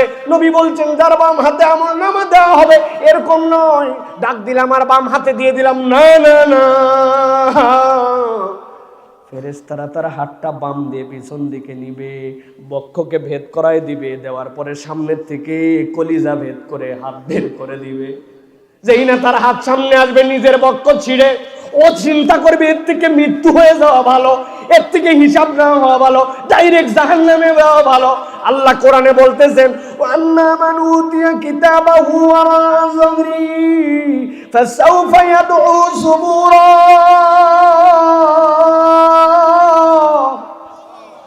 যারা আমলনামা পেছন থেকে দেওয়া হবে, খুঁজবে আমাকে কে হেল্প করতে পারে, কে আমাকে বাঁচাতে পারে, বাঁচানোর কোনো লোক নাই। বুঝে থাকলে বলেন ভাই, কিয়ামত তো হয় নাই, আমলনামা তো ডান হাত বাম হাতে আসে নাই, তাহলে বাম হাতে আমলনামা ওয়ালা ওই দিন যে চিৎকার করবে আল্লাহ জানায় দিলেন অপরাধটা কি? একটাই অপরাধ, আগামীকালকের হিসাব করে, কিয়ামতের হিসাব করে জীবন চালায় নাই। ও মুরব্বী, বয়স তোর 60 হয়ে গেল রে বাবা, আপনার মুখের দাড়িটা এখনো বড় হলো না কেন? কেন আপনার দাড়িটা বড় হয় না? বলে আমার বউ পছন্দ করে না, বেটির বিয়া হয় নাই, শয়তান আপনারাকে ধোকার মধ্যে ফেলাই দিয়ে রেখে দিয়েছে। জোহরের নামাজটা পড়লেন না যে চাচা, কয় মাঠে কাদা কাদা রে বাপ, এই শহরের সময় যদি ধান কাটা তুই একবার উঠি আবার মাঠে যাইতে পারবো নাকি? মুরব্বী মাল খাচ্চা দিয়ে আল্লাহরে টাইম দেখায়, আল্লাহর দেওয়া টাইমে আল্লাহরে টাইম দেখায়, আল্লাহর দেওয়া ক্ষেতের মধ্যে আল্লাহরে টাইম দেখায়। নামাজে আসে না তরুণ, নামাজে আসে না, আল্লাহরে মানে না, বাপ মারে শ্রদ্ধা করে না, মুখ দিয়ে কথা বললেই মিথ্যা বাদ দেয় না। এখন পর্যন্ত 3 জন এক জায়গায় হলে গীবত গিল্লা বাদ দেয় না, কোন রকম ভবিষ্যতের ভাবনা নাই।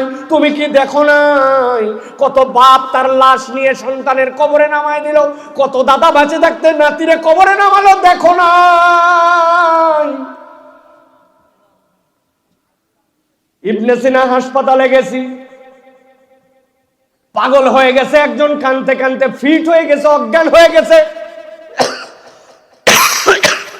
মাটির মধ্যে পড়ে পড়ে গড়াগড়ি খায়। কি হয়েছে রে? অনেকেরই তো অনেক মারা যায় লোক, এই তাজা লোকটা এত বেশি আফসোস করে কেন? বলে হুজুর আর বলেন না, এই লোক তো সেই লোক 12 বছর বিয়ের পরে বাচ্চা হয় না, 12 বছর বাচ্চা হয় না, পর পর 5 বার হজে গেছে, খানায় কাবায় সিজদায় পড়ছে, কাবার গিলাপ ধরে বলছে আল্লাহ একটা সন্তানের আলেম বানাবো নিয়ত করছিলাম, রব একটা বাচ্চা দে আল্লাহ, দে আল্লাহ, দে দে দে দে। আল্লাহ তার ডাক শুনছে, 12 বছর পরে তার একটা সন্তান হয়েছে, ওই সন্তানের বয়স 12 বছর হয়েছে। কেমন মায়ার সন্তান! হঠাৎ করে জ্বর উঠছে, ঢাকার দিকে প্রচুর পরিমাণ ডেঙ্গু, ডাক্তারের সাথে কথা বলছে আদরের ধন, জ্বর উঠছে, বলতেছে একটুখানি ব্লাড টেস্ট করে নেন, ভয় পাওয়ার কিছু নাই। সন্তান লাফাতে লাফাতে বাপের সাথে হাত ধরে ধরে ব্লাড টেস্টের জন্য গেছে। 109 নম্বর রুমের মধ্যে যাই রক্ত পরীক্ষা করছে, করার পরে হাতের মধ্যে টেপ লাগায় হাত এরকম করে ধরায় দিছে।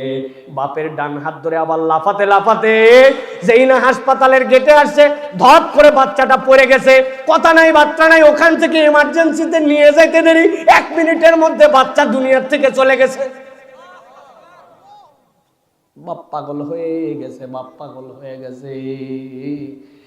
কোন সময় ডাক আসবে কেউ জানি না, এই কথা সবাই জানে, কিন্তু আল্লাহ বলছেন ওই দিন যাওয়ার পরে এই কথাই আবার বান্দা বলে আল্লাহর কাছে আফসোস করবে, ইয়াকুলু ইয়া লাইতানি কদ্দামতু লি হায়াতি, আমার জীবনের জন্য কিছুই তো পাঠাতে পারি নাই। ওই দিন ঘটে নাই, কিন্তু আল্লাহ আজকে সতর্ক করে দিচ্ছে, সাবধান হও। আলোচনা হলে রাজনীতির আলোচনা, আলোচনা হলে ভোটের আলোচনা, আলোচনা হলে ভোট হবে কি হবে না, কি হবে না হবে, এই চিন্তায় কোনো শেষ নাই।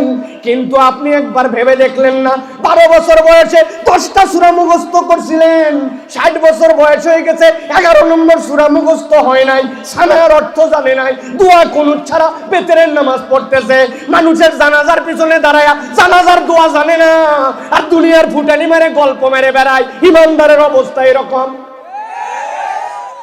আলগা আলাপ করেন, জ্ঞান ফলান, বগুড়ার থেকে আপনি ইউক্রেন রাশিয়ার যুদ্ধ চলান, এইগুলা আল্লাহর কাছে কোনো দাম দিবে না। মুরব্বি ফাটায় ফেললো দুনিয়া। আগে মানুষের বাড়িতে কাজ করত, এখন নিজের জমি হয়ে গেছে। আগে নিজের কিচ্ছু ছিল না, 2-4-5 বিঘা হয়ে বাড়ি পাকা হয়ে গেছে। কিন্তু কোরআনটা আজ পর্যন্ত শুদ্ধ হয় নাই। কেন হয় নাই? কই পারি না। আপনি হেন কোনো কাজ নাই যে এইটা পারলেন না।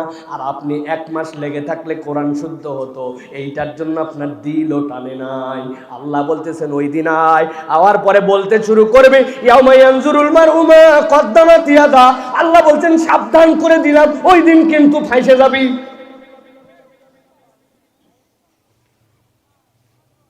এটা হচ্ছে 2 নম্বর হালত। চলেন এবার 3 নম্বরে যাই। আল্লাহ বলতেছেন ওই দিন যাওয়ার পরে এক শ্রেণী আল্লাহ রাব্বুল আলামিনের সামনে হাজির হয়ে যাবে। আল্লাহ রাব্বুল আলামিন বলছেন বড় বিপজ্জনক ভাবে আল্লাহর সামনে তারা হাজির হবে। কারা তারা?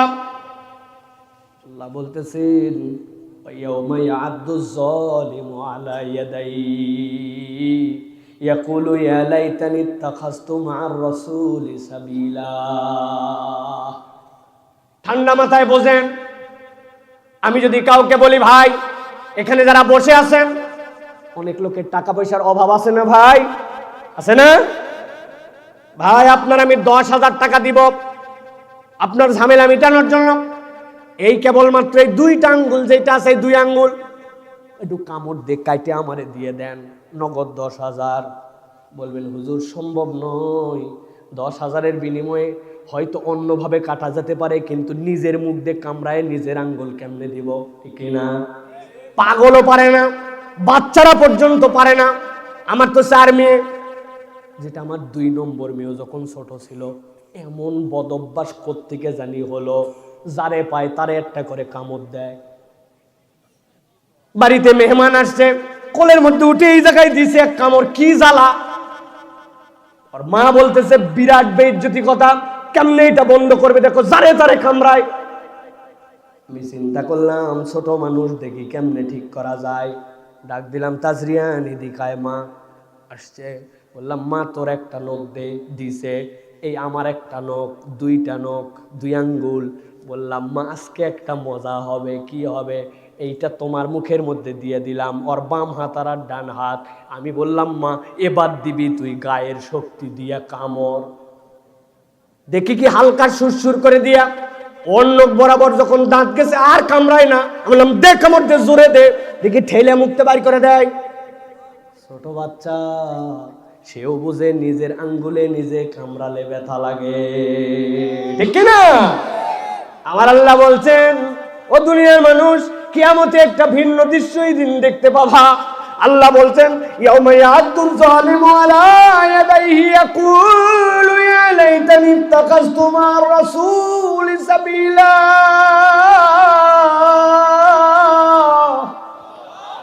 ওই দিন একদল আল্লাহর সামনে হাজির হবে। আল্লাহ বলছেন তাদের নাম হবে জালেম। কি নাম? আপনাদের এলাকায় জালেম নামে কেউ আছে? তাহলে বাইসে গেলাম, আলহামদুলিল্লাহ। আমাদের কোনো জালেম মালেম নামে কেউ নাই, তাই তো? না না না, আল্লাহ বলছেন এই জালেম মানে জানো নাকি? আল্লাহ যা বিধান দিয়েছিলেন, আল্লাহর হুকুমের বরখেলাপ করে সে নিজের নফসের উপরে জুলুম করে গেছে। বাপ বলে গেছিল আমার তুই বড় সন্তান, আমার ছেলে মেয়ের মধ্যে ইনসাফ করে জমি ভাগ করে দিবি। উনি হজ করছে, উনি বড় হয়ে গেছে, এত বড় দাড়ি, মরার কাছাকাছি, আজ পর্যন্ত বোনের জমি ফেরত দেয় নাই। এরকম কোন ভাই এই এলাকায় নাই। ও বাবা, তারা কারা? হাত তোলো। আহা, কোদাল নিয়ে জমিতে গেছি, লোকজন বলছে এত সকালে কই যাস চাচা? বলছে রোদ উঠলে কাম করবার পারি না। আসলে গেছে ভিন্ন ধান্দায়। উনি যাওয়ার পরে উনার সাথে জমির যার আল লাগানো, ওই লোক এখনো আল কাটে পারে নাই। উনি সকালবেলা আলে কোপ দেওয়ার নাম করে 4 আঙ্গুল একটু জমি ঠেলতে চায়। আছে রে ভাই? রাস্তা সরকারি, ওর পাশে যদি জমি হয় অটোমেটিক 1 হাত বেশি হয় জমি। কাইটে কাইটে কাইটে কাইটে নিজের দিকে দখল দিয়েছে। দাড়ি এত বড়, ইসলাম মানে। আল্লাহ বলছেন ইয়াউমা ইয়াদ্দুজ যালিমু আলা ইয়াদাই, 1 বিঘার খাজনা তোর আছে, খারিজ তোর আছে, 4 আঙ্গুলের তো খাজনা নাই, 10 গোছ ওখানে লাগাতে পারিস নাই, 1 কেজিও হয়তো ধান হয় নাই, কিন্তু হারাম আর হালাল মিশে গেছে, আল্লাহর কাছে জালেম হিসাবে দাঁড়ানো লাগবে। আল্লাহ বলছেন আল্লাহ ওই দিন দেখাবেন, ওই জালেমদেরকে ডাক দেওয়ার পরে নিজের হাতে নিজে কামড়াবে, আঙ্গুলগুলা কেটে কেটে নিচে ফেলে দিবে। আল্লাহ বলছেন দুনিয়ার মানুষ ওই দিন দেখতে পাবে এ তো আজকে জালেম হিসাবে আল্লাহর কাছে উঠছে। জুলুমের লেভেল উপর থেকে নিচ পর্যন্ত আছে। অনেক মানুষ আছে বউয়ের সাথে জুলুম করে, অনেক স্ত্রী আছে স্বামীর সাথে জুলুম করে, আছে কি না? এত বড় লিস্ট ধরাই দিয়েছে, স্বামী সব আনছে, খালি নারকেলের তেল আনতে ভুলে গেছে।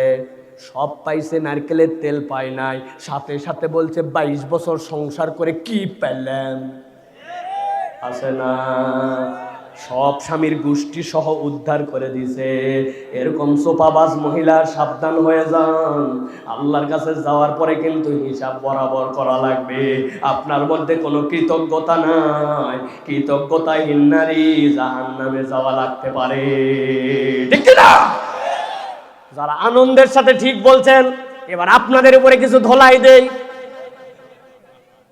15 বছর রান্না করে আপনি তার সাথে কোনোদিন কৃতজ্ঞ হন নাই, একদিন খালি তরকারির ঝাল লবণ কম বেশি হয়েছে, আপনার মেজাজ অন্য কারণে চড়া, ওই দিনের ঝাল আপনার নিচে গালের নিচে পরে একটু বেশি লাগছে, আর যাবে কথায়? ওর বাপদাদার গোষ্ঠী উদ্ধার করে দেয়, কেঁপতে কেঁপতে রাখতে রাখতে তারে গালি দিয়ে বলে ময়াকার গয়ে দীর্ঘই বানান করে দিব, দে বানান করে দেই। জালেম, আল্লাহর সামনে দাঁড়ানো লাগবে। আপনি হেফজখানা মাদ্রাসার ওস্তাদ, সবক ঠিক মতো দিতে পারে নাই, উপর থেকে নিচ পর্যন্ত তেলতেলা করে পিটায় লাল করে দিছেন। বাড়ির রাগ, গায়ের রাগ, কম বেতনের রাগ, মন খারাপের রাগ আপনি ছাত্রের উপরে দিছেন। আল্লাহ কোরআনে বলছেন আর রহমান আল্লামাল কোরআন, আল্লাহ 99টা নাম আছে, আল কাহ্হার, আল ওয়াহাব, আল জব্বার। আল্লাহ রহমান নাম ব্যবহার করেছেন কোরআন শিক্ষার সাথে, আর আপনি কোরআনের শিক্ষক হয়ে পিটায়া বাচ্চা কাচ্চাকে শেষ করে ফেলেন। হিসাব কিয়ামতের দিনে যাইয়া বরাবর করা লাগবে। আপনি কোরআনের শিক্ষক হতে পারেন, কিন্তু জালেমের দপ্তরে নাম ওঠা লাগতে পারে। বুঝে মাইরেন, হিসাব বরাবর করা লাগবে। আল্লাহ এই জন্য বলতেছেন ওই দিন যাওয়ার পরে এই শ্রেণীর বিপদ বড় ভয়াবহ হবে। তারা বলতে শুরু করবে আমার রাস্তা ভুল ছিল, আমি যদি নবীর তরিকায় নবীর সাথে পথ ধরে ফেলতাম বেঁচে যেতাম। তার মানে আল্লাহ নবীর সুন্নত মানে না, নবীর তরিকায় চলে না। কবরে সবাই মিলে বলে দিস আলা মিল্লাতে রাসূলিল্লাহ। দুনিয়ার সবাই বলাতে কিছু যায় আসে? সারা জীবন নবীর মিল্লাতের সাথে কোনো সম্পর্ক নাই, নবীর দলের সাথে সম্পর্ক নাই, চেহারা সুরাতে মিল নাই, নবী মিথ্যা কথা বলে নাই, ও মিথ্যা বাদ দেয় নাই, নবী গীবত গিল্লা করে নাই, ও গীবত ছাড়া চলে নাই, নবী নামাজ পড়তে বলছো, নামাজের সাথে সম্পর্ক নাই। আচার ব্যবহার নবীজি নরম করে বলছে, ওর আচার ব্যবহার বিয়াদ্দবের বিয়াদ্দব, ওর বাপমা পর্যন্ত ওরে পছন্দ করে না। এই চুল কাটার জন্য তোর কি জন্য 200 টাকা লাগবে? বলছে কেমন চুল কাটা লাগবে? এটা কি তোমাদের মতো মগা চুল কাটবো নাকি? লাগবে বলছি লাগবে, দিলে দাও, না দিলে বাড়ির থাকবো না। ভয়ের ঠেলায় বাপমা 200 টাকা দিছে। এরপরে যাওয়ার পরে এমন চুল কাটা কাটছে, ওটা থাপ্পড় কাটিং এর থেকেও খারাপ। শুনেন, আমি ওটার নাম দিছি কুত্তার ডায়রিয়া হওয়ার পরে ওই কুত্তা যখন আবার সুস্থ হয়, ওর লেজটা যেরকম হয় ওই কাট। বোঝেন নাই? কুত্তার ডায়রিয়া হওয়ার কারণে এমন লেটকা হাগা হাঁকছে, লেজ পুরো একবারে গুয়ে মাখামাখি। ও তো আর সুস্থতে পারে নাই, রোদে শুকাইছে। শুকানোর পরে কুত্তার লেজের ভিতর দিকে কোনো লোম থাকে না, উপর দিকের লোমগুলো এবার খাড়া খাড়া হয়ে গেছে। ও 2 দিক থেকে চাইছে, মধ্যে দিকে কুত্তার লেজের মতো ওরকম করে দিয়ে আসে, বলছে এটাই চলতিছে। আছে না? ওর বাপ মা বলছে এটা কোনো ভদ্রলোক কাটে না রে, কাটে না। ওই বলছে তুমি ভদ্রতার কি বোঝো? বাপ মা ভয়ে কিছু বলে না। আগে সন্তান বাপ মাকে ভয় করতো, এখন এমন বেয়াদব বাপ মা সন্তানকে ভয় করে। কথা বইল ভাই, কথা বইল। আল্লাহ বলতেছেন ওই দিন যাওয়ার পরে তুমি আটকায় যাবা, আল্লাহর কাছে বলতে শুরু করবে ইয়া লাইতানি ইত্তাখাযতু মা'আর রাসূলি সাবিলা, আমি যদি রসুলের পথ নিতাম বড় ভালো হতো। এই কথার দ্বারা ওই দিন কোনো বাঁচার উপায় থাকবে না, এখন থেকেই নবীওয়ালা জিন্দেগি লাগবে। ঠিক কি না? রাত 12টা হয়ে গেছে, আলোচনা শেষ করে দেই না ভাই? আবার কি চলবে? চলবে।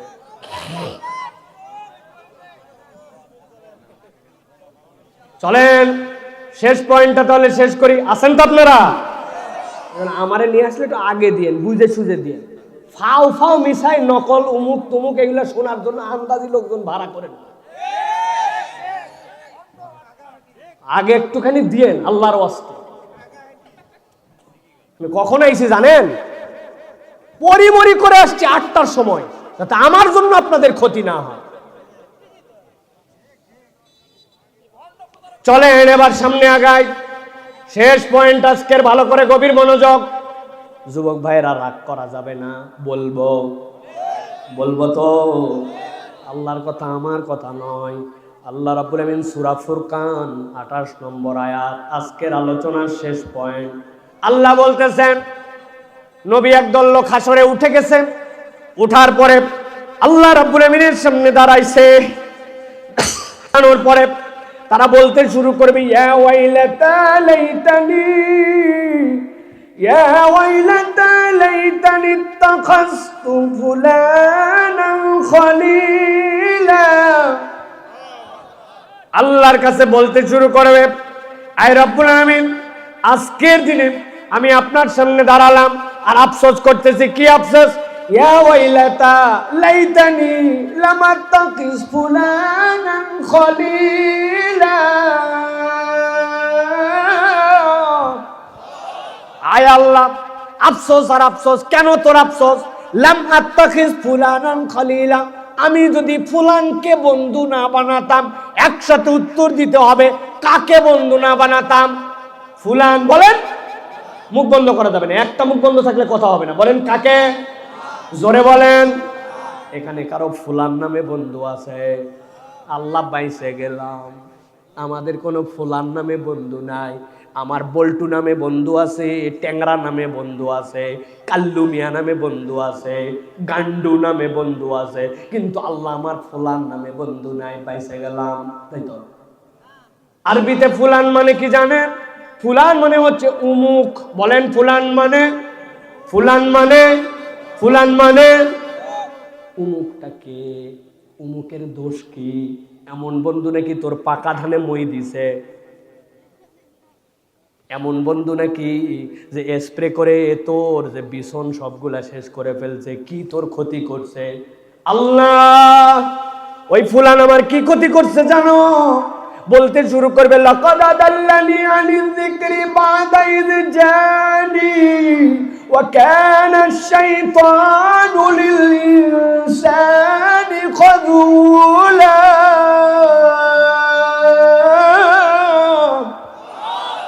আয় রব্বুল আলামিন, আজকে আমার বন্ধুর জন্য আমি বড় বিপদে। লাকাদ আদাল্লানি আনিয যিকির। আল্লাহ রে, আমি তো হেদায়েত পাইয়েই গেছিলাম, কিন্তু লাকাদ আদাল্লানি আনিয যিকির, আমার ওই বন্ধু আমারে কোরআন থেকে সরায়া দিছে। কেমনে সরালো? আই কেমনে সরালো তোরে? আল্লাহ, একদিন আমি আসরের নামাজের জন্য মসজিদে ঢুকবো 4টা বাজে, হঠাৎ করে পেছন থেকে মোটরসাইকেলের হর্ন দিছে, পিপ পিপ। কিরে দোস্ত, বড় ভাইয়ের থেকে বাইক পাইছি, নতুন ইয়ামাহা এফজেডএস কিনছে, পিছনে ওঠ, এখনই আমি সিওজ গাড়ি পর্যন্ত মারে আসবো। বলছে দোস্ত 4টা বাজে গেছে, আসরের নামাজ আর 1 মিনিট মাত্র বাকি আছে জামাতের। বলতেছে শোন, আসরের নামাজ প্রত্যেক দিনই থাকবে, আমার বন্ধুরও অভাব নাই, যদি মন চাই পর অন্য জনাক নিয়ে যাব, আর যদি মনে করিস আজকে বাদ দিবি তো উঠতে পারিস। দনমনর মধ্যে পড়ে শয়তানের প্ররোচনায় আসর বাদ দিয়া বন্ধুর পিছে উঠছে। একদিন বাদ, 2 দিন বাদ করতে করতে নামাজি ছেলেটাও খপ্পরে পরে বেনামাজি হয়েছে। এরকম রেকর্ড এলাকায় আছে না না? বিড়ি খাইতো না, বিড়ি খোরের সাথে কেবল ঘুরতো। ও বিড়ি খাইলে সহ্য করতে পারতো না, বলতো ফাঁকে যায় সিগারেট খাবি, আমি ধোঁয়া সহ্য করতে পারি না। কিন্তু 1 দিন 2 দিন থাকতে থাকতে 10 দিনের মধ্যে ও বিড়িখোর হয়েছে। ওর আর বিড়িতে এখন দম আসে না। ওই ঈদের সাথে বিভিন্ন অজুহাতে বিড়ির ভিতরের মাল পরায়া, ভিতরে ভিতরে গাঁজা ঢুকায়া টানে, এখন নেশাখোর হয়ে গেছে। বন্ধুর খপ্পরে পড়ে এরকম লোক আর এরকম নজির এলাকায় আসে না নাই? লাকাদ আদাল্লানি আনি যিকির বাদা ইয জাআনি। এমন বান্ধবীর সাথে ঘুরতো, এত বেশি মেকআপ করে, এত বেশি ডিসপ্লে করে ঘরে। ও তো বোরখা পরতো, কিন্তু চলতে চলতে বলছে সব জায়গায় সব প্রোগ্রামে বোরখা পরে নাকি। বাড়ির থেকে পরে বার হ, আমার বাড়ির যাই চেঞ্জ করিস, আবার তোর বাড়ির যাওয়ার সময় আবার পরে যাস। 1 দিন 2 দিন করতে করতে ইচ্ছা তমুক তমুক বলতে বলতে বোরখাওয়ালিও বোরখাহীন হয়েছে। এরকম রেকর্ড আছে কিনা? আমার আল্লাহ বলছেন লাকাদ আদাল্লানি আনি যিকরি বাদা ইয জাআনি ওয়া কানা আশ-শাইতানু লিল ইনসানি খাযুলা ওয়া ক্বালা আর-রাসূলু ইয়া রাব্বি ইন্না কওমি ইত্তাখাযু হাযাল কুরআনা মানজুরা।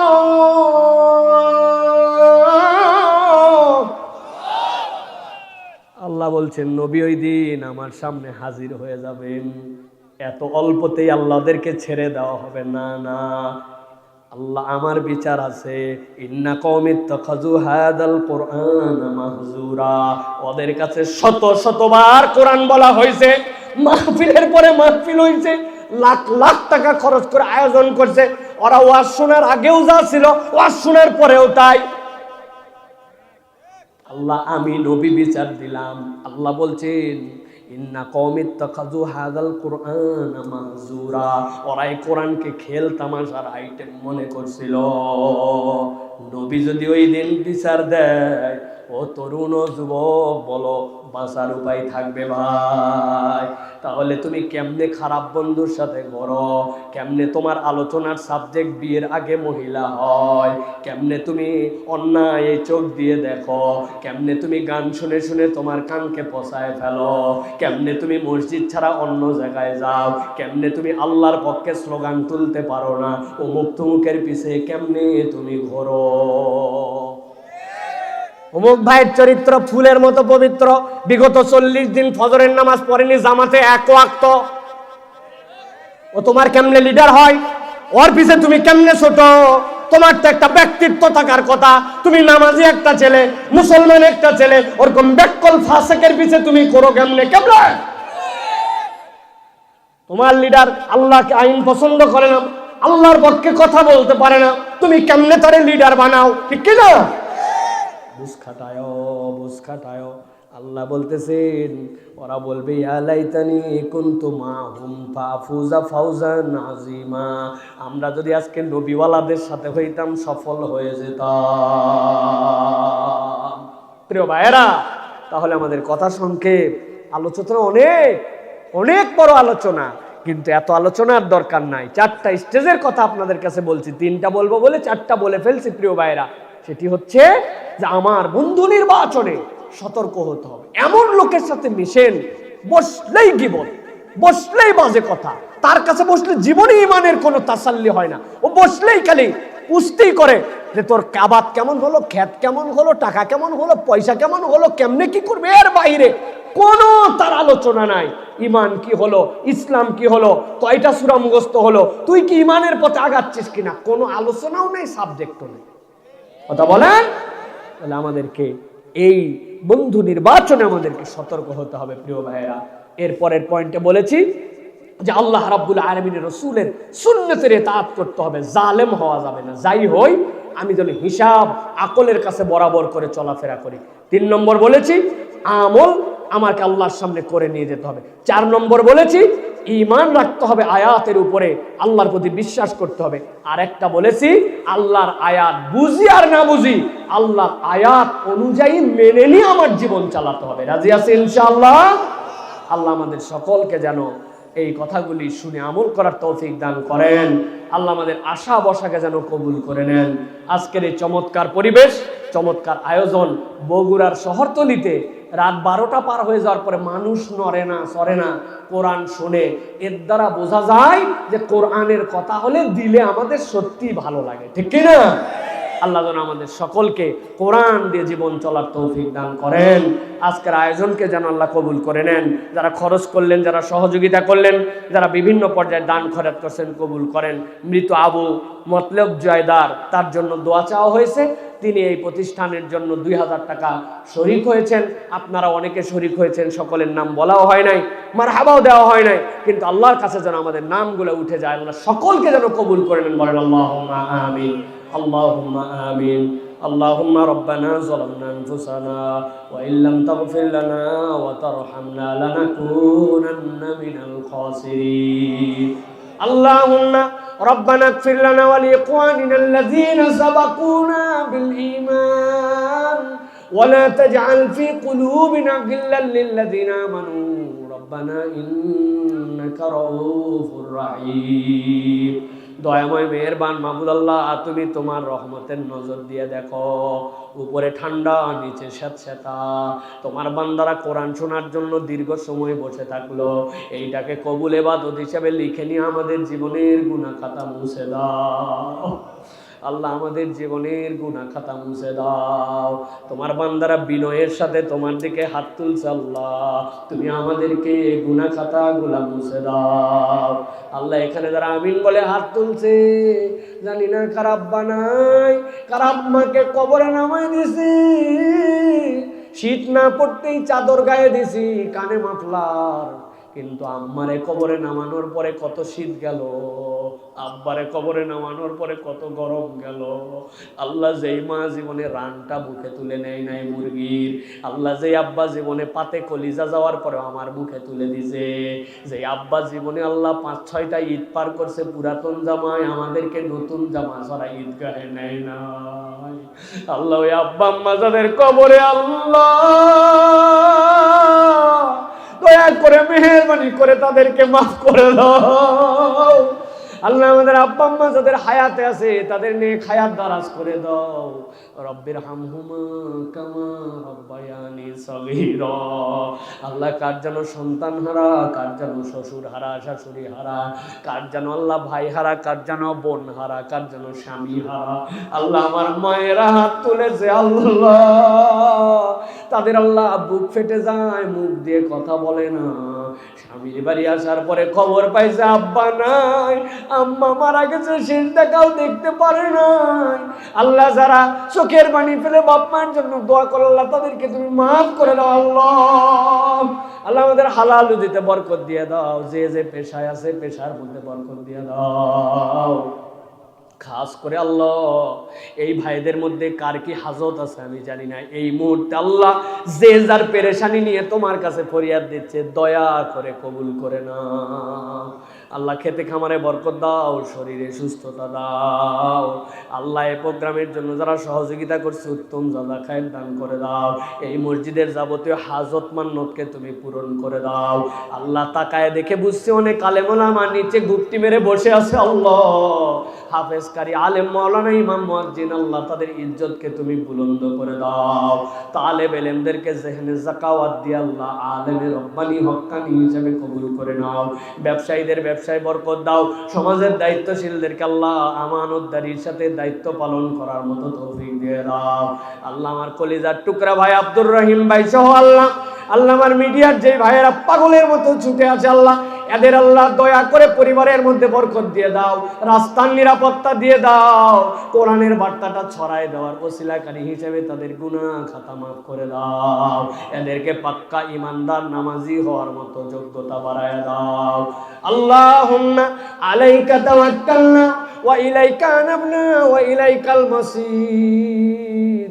সুবহানা রাব্বিকা রাব্বিল ইজ্জাতি আম্মা ইয়াসিফুন, সালামুন আলাল মুরসালিন, walhamdulillahi rabbil alamin, waj'al akhir kalamina indal mauti baqi la ilaha illallah muhammadur rasulullah. Assalamu alaikum warahmatullah.